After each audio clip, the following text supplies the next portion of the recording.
واجهة العراق ست نار المحترمة هيك يصير بيها؟ والله مع الأسف عليك مشربها ومكاسر لها بسفن لأن هي ما تحب التاجر فقبل وقعت واستلمها أبو يوسف. هاد توقعاتي. بس هي البربوك ماكو هيك، سوت مطارح هي ومراد على مدار. هي نزلت 7 أجزاء ومراد على مدار ما ادري كم جزء منزل، سوت مطارح وياه. والموضوع الثاني اطارحت ويا فاطمة الخالد، وفاطمة الخالد عندها 3 أجزاء نار وسبقتها صار عندها 6 ما ادري 7 مقاطع. احب اقولها شعر لا يا نار ومو هيج قلناها، بعد عندك مقاطع ما شفناها. اهل متحمسين يردون يشوفون الفيديوهات مالاتك على مود يشغلوهن بالبلازما. تحياتي الك. ترند بالتيك توك، ترند فضحتوني. هو شلون السالفه طلعت ترند؟ هو نزل تصميم وقعد جاب صورتي وانا لابسه مدري شنو، وقعد جاب لايف ابو يوسف ونشره والعالم قعدت شافت الفيديو وطش الفيديو وطلعتوني ترند.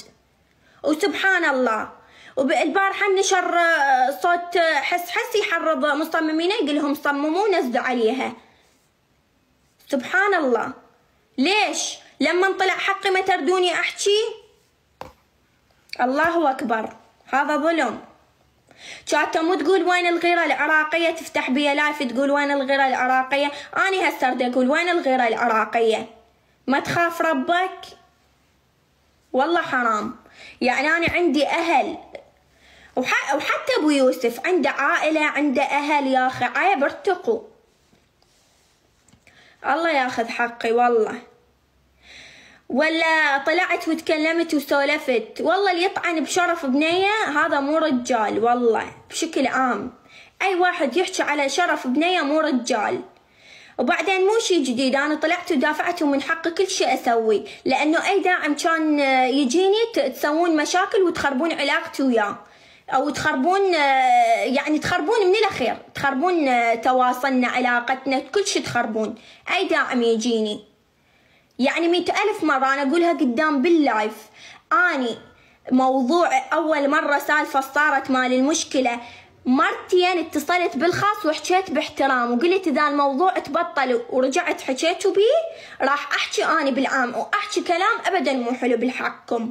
مرتين تكلمت بالخاص وباحترام وبكلام حلو، بس رجع تبطل الموضوع ومن حقي ارد، لانه اني انسانه، هذا رزقي. مو كل مره يجيني داعم تسوي لي مشاكل وياه، كل مره تسوي لي مشاكل وياه. بعدها رحت تكلمت بالعام، رجعت ورحت طعنت بشرفي. بس مثل ما انفضح حس اليوم تطلع حقيقتكم بعدين بصراحه. وانا عندي اقدر كل شيء اسوي بس ما انزل لهذا المستوى.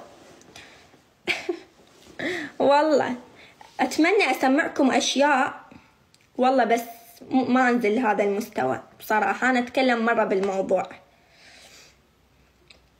شنو هاي؟ يعني قاعد أقولها قدام مرتين بالخاص تكلمت بأسلوب وقلت الموضوع ينسد. إذا مو الخاطر أحد الخاطر إذا أكو معزة، هذا رزقي ما يصير تقطعون برزقي. أنا وراي عائلة وشفتوا يعني العيشة ايش قد صعبة والأشياء ايش قد غالية، وكلها أنا أهلي معتمدين علي. ورجعت وبطلت وفتحت الموضوع وأنا تكلمت بالعام ورجعت طعنت بشرفي. بس قلت لكم مثل ما رب العالمين البارحة أخذ حقي، رب العالمين يكشفكم. مهلة أسبوع أسبوعين، سبحان الله، حتى لو شهر حتى لو سنة، رب العالمين ياخذ لي حقي دوم بإذن الله بإذن الله بإذن الله.